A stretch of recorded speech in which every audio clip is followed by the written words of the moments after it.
Information देख रहे हैं आप और मैं हूं सानिया आपके साथ। बिहार में विधानसभा चुनाव की उल्टी गिनती शुरू हो चुकी है, तो वहीं दूसरी तरफ सीट शेयरिंग को लेकर जो है उलझने साफ नजर आ रही है, महागठबंधन में भी और एनडीए में भी। तो वहीं एक टेंशन एक और है और वो है बागी नेता, यानी कि बागी नेता अगर मैदान में उतर जाते हैं तो एनडीए खेमे में और महागठबंधन में दोनों ही राजनीतिक दलों में ये देखा जा सकता है कि दोनों गठबंधनों में जो टेंशन है वो बढ़ सकती है इन बागी नेताओं की वजह से। यही बागी नेता जो है एक बड़ा क्वेश्चन मार्क क्रिएट कर सकते हैं और जितने भी गठबंधन में जितने भी राजनीतिक दल हैं या यूं कह लीजिए पार्टियां हैं, तो उन सभी पार्टियों के जो नेता हैं या फिर कद्दावर नेता कह लीजिए, उन सभी नेताओं की टेंशन बढ़ा सकते हैं। और ये बागी नेता कौन होने वाले हैं हम आपको विस्तार से बताते हैं। बिहार विधानसभा चुनाव 2025 की उल्टी गिनती शुरू हो चुकी है। जैसा कि हमने आपको बताया, अक्टूबर के पहले सप्ताह में चुनाव की घोषणा की संभावना जताई जा रही है।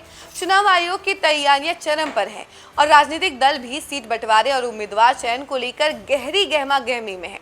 लेकिन सबसे बड़ी चिंता अब बागी उम्मीदवारों की है। यदि ये नेता मैदान में उतर गए तो चुनावी खेल में भी उलटफेर हो सकता है। राजनीतिक पंडितों के अनुसार पिछले चुनावों की तरह इस बार भी कुछ सीटों पर बागियों की वजह से नतीजे प्रभावित हो सकते हैं। 2020 में कई सीटों पर निर्दलीय और बागी उम्मीदवारों ने जीत हार का समीकरण पलट दिया था। कुछ सीटों पर बागियों ने 40,000 से 50,000 वोट तक जुटाकर चुनावी खेल को अंतिम क्षण तक उलझा दिया था। बात करें पटना की, तो पटना जिले की बाढ़ विधानसभा सीट पर बीजेपी के ज्ञानेंद्र सिंह ज्ञानू पिछले दिनों अपने बयानों को लेकर चर्चा में रहे हैं। जदयू के संजय सिंह ने भी बयान दी। दावेदारों की लंबी सूची में करणवीर सिंह यादव उर्फ लल्लू मुखिया भी शामिल हैं।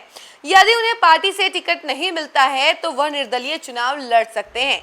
लोकहा से प्रमोद कुमार प्रियदर्शी ने 2015 में बीजेपी से चुनाव लड़ा था। टिकट न मिलने पर 2020 में लोजपा के टिकट पर मैदान में आए और 30,000 वोट हासिल किए। इस वजह से जदयू उम्मीदवार को हार का सामना करना पड़ा। पूर्णिया के कस्बा क्षेत्र में प्रदीप कुमार दास ने 2020 में लोजपा के टिकट पर 60,000 वोट लिए और हम पार्टी का उम्मीदवार तीसरे स्थान पर चला गया। मीनापुर से 2015 में बीजेपी उम्मीदवार रहे अजय कुमार ने पार्टी से टिकट न मिलने पर 2020 में लोजपा के टिकट पर चुनाव लड़ा और 43,000 से अधिक वोट प्राप्त किए। इसके चलते जदयू उम्मीदवार 16,000 वोट से हार गया। सिकटा विधानसभा क्षेत्र में दिलीप वर्मा ने 2020 में निर्दलीय चुनाव लड़ा और दूसरे स्थान पर रहे, जबकि जदयू का उम्मीदवार तीसरे स्थान पर रहा। इसी तरह एकमा, बैकुंठपुर और महाराजगंज जैसी सीटों पर बागियों ने निर्णायक भूमिका निभाई।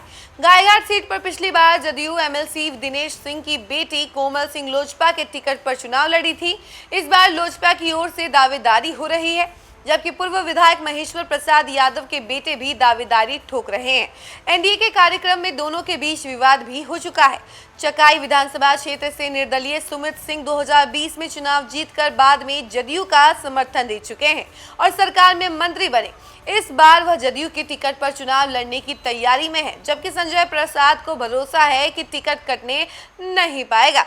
ऐसे में यहाँ भी बगावत तय है। राजनीतिक दलों में टिकट चयन में पारदर्शिता की कमी बागी होने का सबसे बड़ा कारण मानी जाती है। जो कार्यकर्ता सालों से मेहनत करते हैं उन्हें टिकट देने के वक्त नजरअंदाज किया जाता है। इसके अलावा धनबल और बाहरी दबाव भी टिकट बंटवारे में भूमिका निभाते हैं। छोटी पार्टियों पर अक्सर टिकट बेचने के आरोप लगते हैं। कई पुराने नेता इसी उम्मीद में दूसरे दलों में शामिल होते हैं कि उन्हें टिकट मिलेगा। जब ऐसा नहीं होता तो वे बगावत कर मैदान में उतर जाते हैं। बाहरी नेताओं को टिकट मिल जाने पर भी कई पुराने नेता बगावत पर उतर आते हैं। राजनीतिक पंडितों के अनुसार बिहार की राजनीति में बागियों की भूमिका निश्चित रूप से अहम है। 2025 में भी 2-2 ढाई दर्जन सीटों पर बागियों का खेल देखने को मिल सकता है। डुमराव, करहरगार, आरा, महुआ और दानापुर जैसी सीटों पर कई दावेदार हैं। पटना जिले की कुम्हरार और दीघा विधानसभा सीट पर भी बागी उम्मीदवारों की संभावना है। 2020 के अनुभव से यह स्पष्ट है कि बागियों की वजह से कुछ सीटों पर जीत हार का अंतर सिर्फ हजारों वोटों का रहा। इस बार भी वही स्थिति बन सकती है। राजनीतिक दल जिताऊ उम्मीदवार पर दाव लगाना चाहते हैं, लेकिन दावेदारों की संख्या अधिक है। ऐसे में टिकट वितरण के बाद ही स्पष्ट होगा कि कितने नेता बागी बनकर चुनावी खेल में उलटफेर करेंगे। बिहार चुनाव 2025 में बागी उम्मीदवारों का असर सभी दलों के लिए चुनौती होगा। पिछले चुनावों के आंकड़े बताते हैं कि बागी और निर्दलीय उम्मीदवार केवल वोट बंटवार कर ही नहीं बल्कि राजनीतिक समीकरण भी बदल सकते हैं।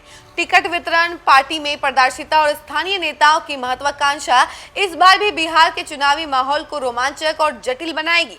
इसलिए 2025 के विधानसभा चुनाव में बागी उम्मीदवार न केवल वोटों का समीकरण बदलने वाले हैं, बल्कि वे राजनीतिक तनाव और गठबंधन समीकरणों के लिए भी चिंता का विषय बन सकते हैं। तो देखा आपने कि इन बागी नेताओं की वजह से महागठबंधन और एनडीए खेमे में दोनों में ही टेंशन आ सकती है। यानी कि महागठबंधन के कई सारे नेताओं की टेंशन बढ़ सकती है। इन बागी नेताओं की वजह से अगर ये मैदान में आते हैं तो बड़ा उलटफेर हो सकता है, जिसकी वजह से महागठबंधन और एनडीए खेमे दोनों में टेंशन देखने को साफ नजर आ सकती है आपको आने वाले समय में। वहीं अब चुनाव को लेकर भी राजनीतिक दल यूं कह लीजिए या फिर यूं कह लीजिए कि चुनाव आयोग जो है लगातार तैयारियों में जुटी हुई है। जल्द से जल्द जो है चुनाव के डेट अनाउंस हो जाएंगे और चुनाव आयोग जल्द ही बिहार में आने वाली है और उसके बाद जो है चुनाव के डेट्स जो है ऐलान कर दिए जाएंगे और उसकी तैयारियां शुरू हो जाएंगी। इस खबर में फिलहाल के लिए इतना ही। ऐसे ही तमाम अपडेट के लिए आप हमारे साथ जुड़े रहें और देखते रहें न्यूज़ 4 नेशन। धन्यवाद।